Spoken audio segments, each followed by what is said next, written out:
to the world around us, we call them the laws of nature. When we create regulations to govern us in our activities in society, we give them the name of laws, but they are regulations. And these regulations have to be based upon the laws given to us by God.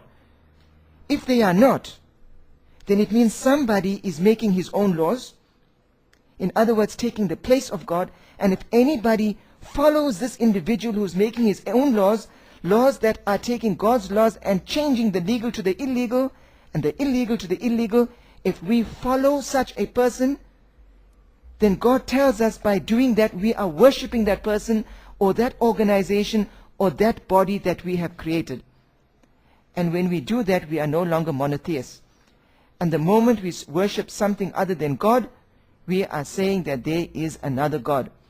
And we fall out of those that are in the group that is classified as worshippers of God, because you cannot worship more than one God. The moment you're worshipping something else, you are no longer a worshipper of God alone, which means you fall out of the rank of those who are the true worshippers of God.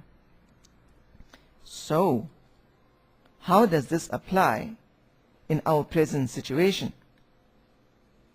He who makes laws, therefore, is presuming the role of the Almighty. Worshipping is to obey God's laws.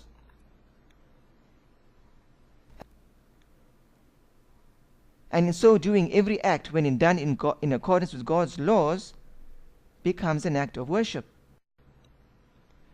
So if I eat in the way God teaches me to eat, and I eat of food that is approved by God, and I act in ways because this is the way God prescribes that we act, that act becomes an act of worship. And it is an act of worship of God alone. It means I do not dress to please my friends. I do not dress to please my employer. I do not dress in order to become famous and to be looked upon by people as someone who is so great. I don't acquire money to be looked upon as a clever person by others. Everything that I do is done in accordance with the teachings of God. Therefore, everything I do should be an act of worship of God. If it is done for some other purpose, then we are worshipping something else, because it must only be done for the pleasure of God. Therefore, to follow the laws created by somebody else, we are in fact worshipping that person. And this is a very important concept. We have in our society adopted the policies of democracy. And I have shown how democracy is a satanic system. This now proves why Satan introduced democracy, because in terms of democracy, we have the creation of a body called Parliament, which has the power to make its own laws. And when Satan decided, when he made that challenge to God that he will make man submit to him, by creating such a body, he is achieving his objective. We've got to bear this in mind. He is fulfilling his objective. Parliament makes its own laws. And when we follow Parliament's laws, because these laws are not an expression of God's laws, we worship in Parliament. And remember, it is this Parliament that has told us that there is no place for religion in politics. Why? It wants Parliament to be exclusively the domain of Satan and not of God. In other words, people who come there as worshippers of God, wanting to promote God's teachings through Parliament, are being excluded. And many people have stopped being part of the process because of that. Now, when we accept God's law, and we also accept the law of Parliament, we are in fact putting both of them on equal terms.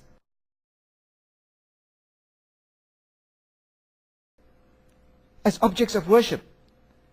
But what does our Constitution tell us? It tells us that this constitution is the supreme law in the land, which means if anything that takes place, if anything that we do in accordance with God's laws is in violation of the laws of Parliament, the laws of Parliament will prevail. So our situation has changed to one where Parliament is supreme and God has become, in terms of democracy, a minor god. And in terms of the New World Order, there is going to be a single government that rules the entire world. There is going to be an abolition of all religion. There's going to be a single source of law. We would in effect become monotheists again. But here the one that is worshipped is Satan. And Satan's pledge would have become fulfilled. When we have this single parliament, which is like the United Nations of today, we will imagine that we are a body coming together to govern ourselves, but in effect, we would be like this.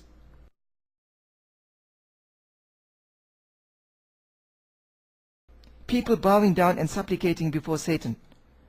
And in effect, participating in such a body would be an act of worship to Satan.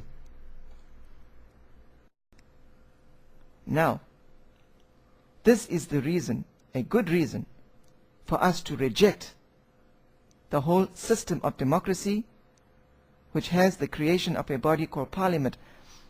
But we have to do justice.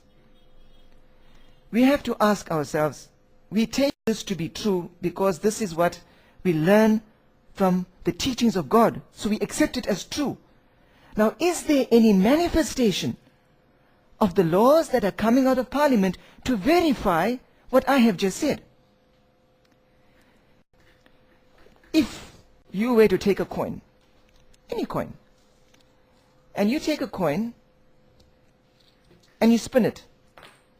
You take a coin and you spin it. Every time you spin this coin, there is a 50% probability that it will be a head and a 50% probability it will be a tail. Why? Because there's only two options. So it's either one or the other. There's a 50% probability. And you can spin a coin 1,000,000 times. With every toss of the coin, the probability of it being a head or a tail is 50%. But if you were to spin this coin twice, the probability of it coming up heads on 2 occasions is now 1 in 4, because it may either be head-head, it may be head-tail, it may be tail-tail, or head-head. So there's a 1 in 4 chance that when you spin this coin twice, that it will be a head on both occasions. If you spin it 3 times, the probability becomes even smaller, and the probability of you getting a head coming up consistently with each spin of the coin becomes extremely small, until eventually the probability of it continuing to come up of heads as a random event is now no longer possible. Because now for it to continue coming up heads means that there is some other factor involved. Either you are tossing a coin with 2 heads, or you have tampered with this coin so that it always falls with the head facing upwards. It can no longer be a random event. So let us study the laws that come out of Parliament and see whether we have any pattern that is coming out. We know that the majority of the people in earth are worshippers of God. And if these worshippers of God go into Parliament and they are making laws, we would imagine that the majority of the laws passed by Parliament, by common reason, the majority of the laws would actually be in keeping with God's laws. We may get a few laws that are actually not in keeping with God's laws, because as humans we can make mistakes. That is what we would expect.